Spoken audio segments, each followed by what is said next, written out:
Rice Hotel and Casino. 60 years old na yung biyenan ko. Hindi siya naghanda kasi nga pupunta sila ng Singapore. Ngayong birthday niya, pumunta na lang kami ng Rice Hotel. Happy 60th birthday, Mang Celia. Enjoy mo lang. Alam ko, sa lahat ng nag-60, ikaw ang excited. Kasi nga, may discount ka na. Dati guys, napapanood ko lang sa mga nagbablog ang Rice Hotel. Nakakatakam nga pero syempre, tingnan mo rin yung presyo. Grabe. Nang kakamal pero sulit naman pala. Pagpasok nga namin, kasosyal naman Kenny. Elevator pa mo, puno na ng salamin. Tara guys, sama kayo sa pagpasok. 21 all-day dining nga pala ang buffet dito. Nagpapareserve nga pala dito guys, kaya pagdating namin, ayan, pinaupo na kami agad. Umupo nga lang kami ng saglit, tapos sinabihan na kami na pwede na kaming kumuha ng pagkain. Hindi man namin nakuhang nagpicture-picture muna, kaagad sa pagkain kami dumiretso. Diyos ko, dahil kinabsi kong todo, Kenny. Pero syempre, sa dami ng pagkain dito, hindi ko lahat nakuha.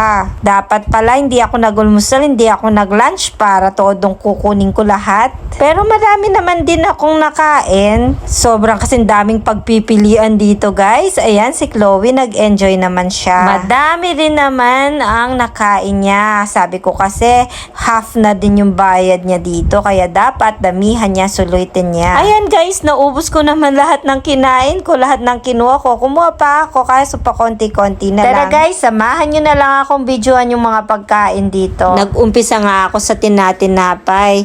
Hindi nga pala ako nakatikim ng ganyan kasi nga mabsina akong tambi. Ewan ko ba anong nangyari sa akin dyan? Ba't hindi ako makatayo-tayo? Siguro sa suot ko.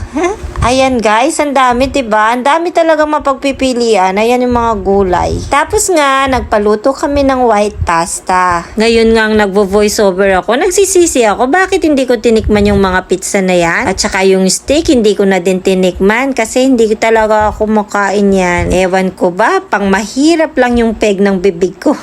Pero tingnan mo naman guys ang itsura. Diyos ko, mga patakam ka talaga. Grabe, ngayon ko nakita. Talagang ang dami kong hindi kinuha. Ang dami kong hindi natikman dito. Kaya nga totoo yung kasabihan na sa huli ang pagsisisi. Yung pasta na yan kasi para sa anak ko din naman. Kaya hindi ko man gaanong natikman. Kaya ayan yung mga matatamis na lang tayo. Ang sweet naman ng mga yan guys. Kaya gustong gusto ko. Kumuha nga ako mangilan-ngilan dyan, pero hindi ko lahat nakuha. Karakal kasi Hay, kana talagang sumawa Pati yata mga drinks nila, hindi ko man natikman. Migdanom kumo, shoot. Ito kasi yung mga inuna ko, yan mga yan syempre, tamping na ako mabsi. Kaya naman, ayan, sising-sisi ako. Sana, migpakaranop na ako mo talaga. Pero itong mga to, mga ulam kasi dinali ko agad Kaya ayan, hindi ako nabusog agad yung Samol Queen yun ng bonggang-bongga. Kaya ngayon nagbo-voice over ko, nakita ko yung mga pagkain. Ang dami ko palang hindi natikman. Ayan na nga guys, tuloy ko na nga lang yung pagbibideo. Wala na rin naman ako magagawa kahit magsisi ako ng paulit-ulit. Natambunan nga pala yung video na to kaya hindi ko kaagad na edit. Ang dami na kasing video sa phone ko. Sayang naman guys kung hindi ko ipoposto, diba? At makita nyo kung gano-ano ang mga pagkain na pwedeng kainin nyo dito.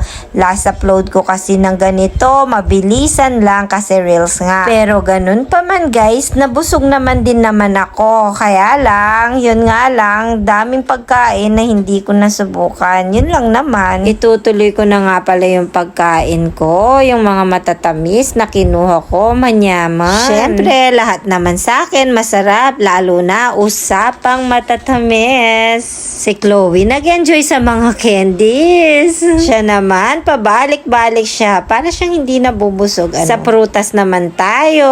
Masarap naman pala yung watermelon nila dito. Nag-live nga ako sa YouTube para ma-videohan at ma-save agad. Kasi nga, kakantahan yung biyenan ko. Nareels ko na nga yan guys. Mabilis na lang yung pag-play natin ng video na to. Happy 60th birthday, ma. Blow the candle. Dahil nga busog na kami lahat, kaya kinuha na namin yung bill. Alam nyo ba guys, magkano yung bill namin? Ayan guys, check nyo na lang kung magkano, o diba?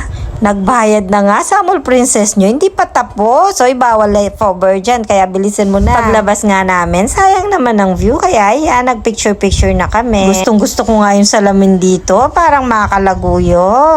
Kaya, nag-video na akong nag-video, ba diba? Hindi ko pinalampas. Pasayaw-sayaw pa sa Mall Princess nyo. Wala mo yung mabilis ang pag-picture nga yung ginawa namin dito sa may harapan. At syempre, nag-video na rin kami ng mga anak ko sa Mall Princess. So, paikot-ikot pa kami. Makalilyonak.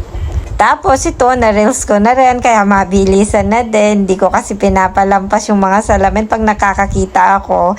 Kaagad nagbibideo ako. Ayan nga guys, binidyohan ko na din sa labas ang Royce Hotel. Ang laki niya, no? Alam niyo dati ba, pangarap kong magtrabaho sa ganyang hotel. Kaso wala, hindi ako nakapagtrabaho talaga kahit saan. Ayun lang naman guys. Maraming salamat sa panonood. Bye!